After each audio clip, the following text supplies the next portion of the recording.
We're going to continue our discussion on nutrition, and we're going to talk about some of the challenges associated with educating people about healthy nutrition when it is counter to what is considered normal within our culture. All right, so take a look at some of these images. Obviously, these are a big concern because we know that smoking is represents such a significant health risk. These are real pictures. There's a big problem with young people in Asia, particularly, that are smoking. Still a problem in the U.S., of course, but we don't smoke very much in the U.S. relative to some of these other countries. These images obviously very concerning. Um, these images are considered perfectly normal, and we need to do some things to change this. Um, Processed meats, hot dogs, deli meats, bacon, all these things represent a significant public health risk, and we'll talk about some of those. So, I mean, just imagine going to a Phillies game, and the Philly fanatic, instead of handing out hot dogs, is handing out a pack of cigarettes. He'd probably be arrested on the spot, right? So, hopefully, we can start to challenge cultural norms. All right, so especially for the men listening to this, imagine that you've moved to a culture that considers smoking to be manly, and men that didn't smoke were considered to be effeminate. Would you start smoking just to protect your image? There actually are cultures that consider smoking to be manly. This is a very real situation. Um, so now consider a culture that, imagine a culture that considers meat consumption to be manly, despite the overwhelming evidence that regular meat consumption elevates the risk for heart disease. Um, we still eat meat all the time, and we consider, red meat consumption to be perfectly normal. Not just red meats, but also processed meats. And I've been a vegetarian for a couple of years now, and I've heard every possible insult that people can dish out, all from my family and friends who are not. None of them are vegetarians. So I know that this is a very real prejudice within our culture, unfortunately. Um, so let's take a look at some of the information about smoking. Um, Linked to cancer, heart disease, stroke, COPD, other forms of lung disease, emphysema. Um, Tobacco causes 5 million deaths a year worldwide, projected to cause more than 8 million deaths a year by 2030. Um, Smokers die about 10 years earlier than non smokers. Globally, about half the men in the world smoke, so that's a big problem, a big concern. Um, our smoking rates in the U.S. are actually pretty low. We only about 19%, compared to about almost half the population smoked in 1965. So public health scientists and public health movements have really done a great job of reducing smoking rates. So smoking is now frowned upon in the U.S. But what about processed meats? Unfortunately, we're not quite there yet. This is some of the recommendations from the various health organizations. Harvard tells us that we should limit red meat and avoid processed meat, as even modest amounts of red meat uh, have result in a higher risk of colon cancer, heart disease, and diabetes. So they say no more than 6 ounces a week, 2 3 ounce servings a week. So it's not a lot. It's pretty small servings. And they tell us that we should completely avoid processed meats, bacon, hot dog, and deli meats. Um, the World Cancer Research Fund tells us to limit intake of red meat. So it's a little bit more here, 11 ounces a week. But of course, they tell us to avoid processed meat due to the strong link between consumption of these products and colorectal cancer. So take a look at this quote. There is no amount of processed meat that can be confidently shown not to increase risk. So in other words, even slight amounts of processed meat will increase risk of colorectal cancer. Um, World Cancer Research Fund has, I don't have a quote here, but they've come out and said no one should eat processed meat at all until we know more about the effects that processed meat has on our health. So they tell us that we should not be eating processed meat at all, zero consumption. Um, American Institute for Cancer Research, limit consumption of red meats and avoid processed meats. There's convincing evidence that choosing processed meats increases the chance of colorectal cancer.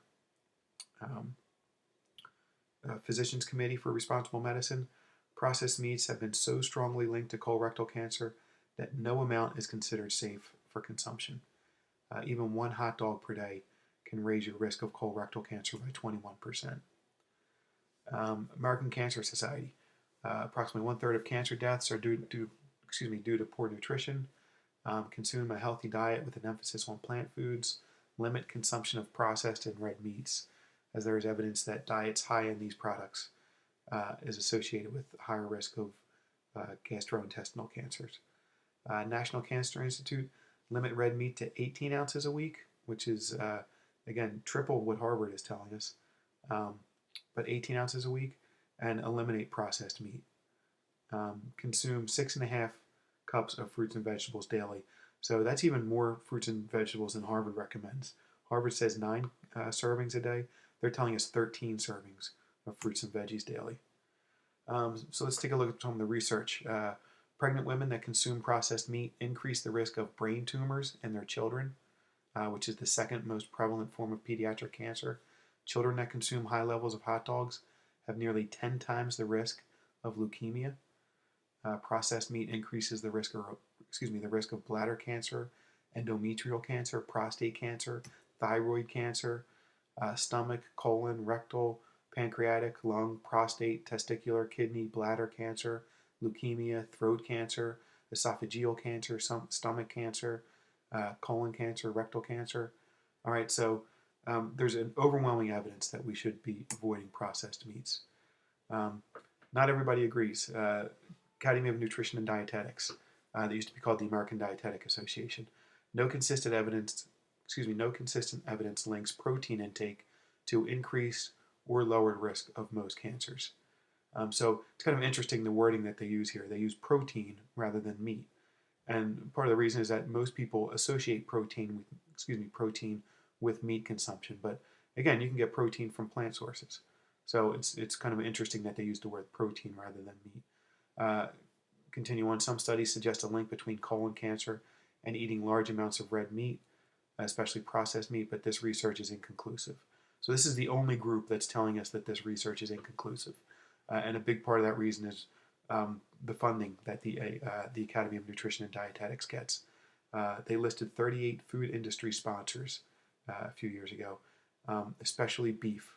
The beef industry, the dairy industry, other industries like General Mills, Kellogg's, Coca-Cola, Kraft Foods, all these companies give large amounts of money to the Academy of Nutrition and Dietetics. So 99% of the information that they give is actually pretty good, the A&D. Registered dietitians are registered with the Academy of Nutrition and Dietetics. Most of them are completely in disagreement with those sponsorship practices. And most registered dietitians are going to tell you flat out you shouldn't eat red meat or you shouldn't eat processed meat. But you know, the official kind of doctrine of the academy is that processed meat may not be that bad. So again, that's the only group that's saying that it's okay. So this is just a brief summary of what we tend to eat in the U.S. U.S. food system produces about 3,800 calories per person per day. So that's a lot, when most of us only need 2,000 to maybe 2,500. Probably a lot of that is lost to spoilage. So average consumption is a little bit lower than that. But we're throwing away a lot of food, unfortunately. On average, we consume about 33 ounces of red meat per week. So, even double what the highest recommendation is, almost double. 5 times what Harvard recommends. And that includes hot dogs and bacon. We consume a lot of dairy as well, twice as much dairy as even what the USDA recommends. And of course, there's conflicting recommendations between the USDA and what Harvard and some of the other groups have said. Dairy is the primary source of saturated fat in our diet, primarily from cheese. And then just as big a problem that most people kind of overlook is white flour. White flour, refined carbohydrates, again, just really causing a lot of health problems, unfortunately. And let's not forget sugar. We consume somewhere between 80 and 110 pounds of sugar a year each. So that comes out to be about 100 to 140 grams a day. That's quite a bit. So we should probably try to That's maybe 400 calories a day worth of sugar. So we should probably try and limit that as well. Pink slime, kind of a disgusting picture here. You may have seen this before. The cook, chef, Jamie Oliver, he's got a television show. He did a big campaign against pink slime. It's in our processed meats. It's in our McDonald's hamburgers and Burger King hamburgers. Um, these are direct quotes right from the USDA, and you might want to take a look at these. This is kind of a gross thing. If you go to YouTube and just Google pink or just search for pink slime, you'll see how they make it. It's kind of gross. It's almost like they call it a paste-like and batter-like meat product produced by forcing bones under high pressure through a sieve. So they'll do it. They're not allowed to do it with. I don't think they're allowed to do it with beef anymore, but they do it with pork and chicken. So those cheap hot dogs, especially, that's what this is. It's pink slime. Um, Scrapple, that's not usually included when we talk about processed meat, just because people from Pennsylvania, outside of Pennsylvania, don't really know what it is. But those of us that grew up here, I mean, I grew up eating this stuff. I loved it. But these are the ingredients to scrapple: liver, fat, pork snouts, cornmeal, pork hearts. So it's not really considered processed meat, but it probably is. It probably should be. Pork tongues, pork liver.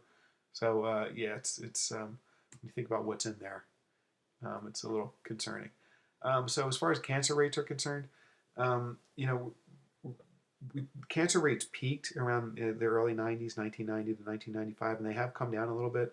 But the cancer mortality rates right now are about the same as they were, in 1960. We haven't really made much improvement there. They do it by cancer rates. So right now the cancer death rate is somewhere around 200 per 100,000 people. So for every 100,000 Americans, 200 will die from cancer every year. And again, this is about the same as it was in 1950. Keep in mind, in 1950, almost half the population was smoking. So, there's other, smoking rates have been down. Lung cancer rates have come down a little bit. Other forms of cancer have increased, primarily because of dietary reasons and probably some exposure to environmental carcinogens as well. So, 5-year survival rates, you always hear that 5-year survival rates haven't been improving, but part of that is what we call lead time bias. So, because of the extensive screening programs that have been going on, people find out earlier that they have cancer. So, they're not really living longer, it's just that they know for a longer period of time that they have cancer. So, a lot of those cancers actually would never have been a significant threat, especially some of the prostate cancers. Um, so again, lung cancer is still the main form of cancer mortality. Only about 50% of smokers develop lung cancer, but of the people that have lung cancer, about 90% of them were smokers. So, we eliminate smoking, we eliminate 90% of the main form of cancer. Smoking also contributes to other forms of cancer as well. But, all the other cancers, colorectal cancer especially, we could cut back a lot of those if we cut down on meat consumption as a whole and eliminated processed meats. And they're projecting, a significant cancer increase over the next, 10, 15 years. Partially because we're living longer, so people, it's going to be older people that are going to have cancer. But it's also because dietary reasons. The obesity epidemic is going to result in increased cancer rates as well. Obesity is a risk factor for cancer. So I did an assessment on a school that's local to me. It's Evergreen Elementary School, about 40 miles outside of Philadelphia. And they have their cafeteria menu posted online. So I would invite you to do the same thing to a local elementary school because most of them have their menus online, especially if you have kids in the school. 85% of the days processed meat was on the menu, mostly in the form of hot dogs or sausages or lunch meats. Refined carbohydrates and sugary snacks were on the menu every single day. Fruits and veggies were offered daily, but they probably were not organic. No whole grains were ever offered. Some of the whole wheat breads that were there were really Again, those white bread with a fake tan. Um, it's a mixture of whole wheat and white flour. Um, so not really whole grains. Um, as far as how many hot dogs, we're probably eating about 1.5 hot dogs each every week, somewhere around there. We consume about 66 hot dogs a year per person. Um, some people have issues with MSG, which most hot dogs contain. Um, might not be as big a problem as some of the other things, and also the nitrates and the nitrites that are in these processed meats are probably a concern as well. So, hot dogs are American as baseball, apple pie, obesity, diabetes, cardiovascular disease, and cancer. Um, smoking continues to be the main underlying cause of cancer, but it's viewed by the public as a major public health risk. Um, most people that smoke know that they're doing something that's bad. Um, most people, openly celebrate processed meats, the consumption of processed meats, hot dogs, lunch meat. They give them to their kids all the time without really seeing this as a threat, and it really needs to be seen as a threat. Um, these products really, with all the evidence that we have right now, these products should not be promoted by any federal, state, or local government. Any school should not be promoting the consumption of hot dogs. Uh, the schools around me still have hot dog day, once a month, and it's really a shame because they're ignoring all the evidence that says that we should not be eating these foods. And keep in mind, 90 to 95% of all cancers are preventable. And that comes directly from Harvard and several other sources. So eat a plant-based diet, limit your alcohol, exercise every day, um, keep a healthy weight, manage your stress, and of course, don't smoke. One thing I would add in here is don't use a tanning bed either. We'll talk about that more. Okay, I hope this was helpful.